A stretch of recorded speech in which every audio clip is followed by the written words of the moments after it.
สบายดีสาวคู่สวัสดีน้องนักเรียนทุกคนเชิญนั่งลงเข้าใจสาวคู่หลายได้เป็นอะไรพวกหลานในเบิ่งคนเรียนอยู่บ่จากบ้านสกูไฮเดย์มากันแกอยู่บ่โอเค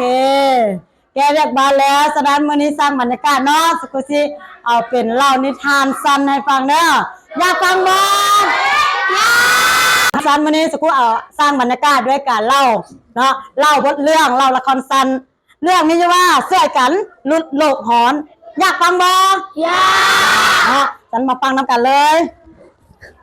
บรรยากาศตอนเช้าวันเสาร์2 คน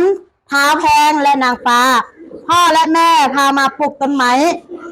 พ่อจึงได้ถามเอาบรรยากาศจากเท้าแพงว่าเป็นหยังโลกจึงฮ้อนโลกฮ้อนย้อนหยังพวกโลกฟังแล้วตอบไปว่าเรื่องบรรยากาศพาให้โลกฮ้อนแน่นย้อนต้นไม้ถูกทำลายหลายถูกตัดหลายจึงเกิดให้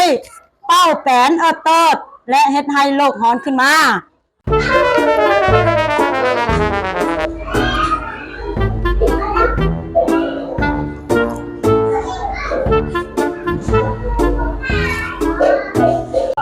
เป็นอะไรนะคาเฟ่เราเรื่องอย่างเมื่อกี้นี่แหน่บ่ได้ยินซ้ำเนาะมองเอานอนอยู่มันบอกเอาเลยเด้คุณเล่าเรื่องหยังโอ้นั่นสีหูสีตาน้ำลายไหลอยู่เนาะนี่พวกเอ็นเด้ได้ยินว่าจะคุณเล่าเรื่องหยังเรื่องหยังแหน่เวลาโมเฮียนโมตั้งแต่ฟังโมก็เข้าใจเวลาสกูเว้ากูอธิบายมันบ่พวกหลานจะเอาแบบย่างนะคาเฟ่แล้วเท่าเลยบ่หลานเป็นอย่างจึงอยากนอนมาเฮียนจึงเหงานอนอยู่หลานเล่นเกมหลานเล่นเกมบ่ได้เบิ่งบ่ได้เฮียนหรออ๋อเรียกบ้านผู้ให้เด้บ่ได้เฮ็ดอีกตัวเรียกบ้านก็บ่เฮ็ดยินเกมหยังฟรีไฟว่าซั่นโอ้จักโมงนอนอ่ะ2 โมงป๋าสมพรแล้วจังอยากนอนเนาะพวกหลานเด้เคยนอนดึกบ่แม่หมู่บ่โดนดึกหมู่ก็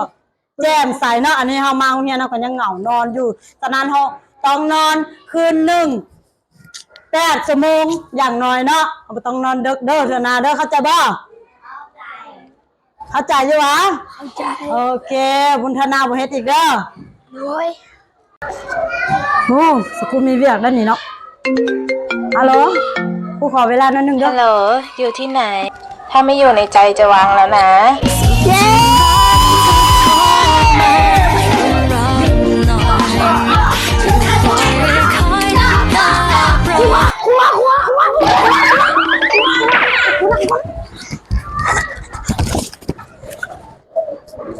เป็นอะไรยังเจ๊จะบอกเรื่องที่สกุลเล่าให้ฟังน่ะโอ้มีความดีเลยเนาะเป็นอะไรเจ๊ว่าทุกคนเรื่องยังสิล่ะใช่ลดโลกร้อนโอเคพลัดกับพากันหูความอยู่มันบ่มาได้ออกไปนอกมาได้ดูมาได้วนตี้ตอนสกุลไปอยู่ห้องบ้า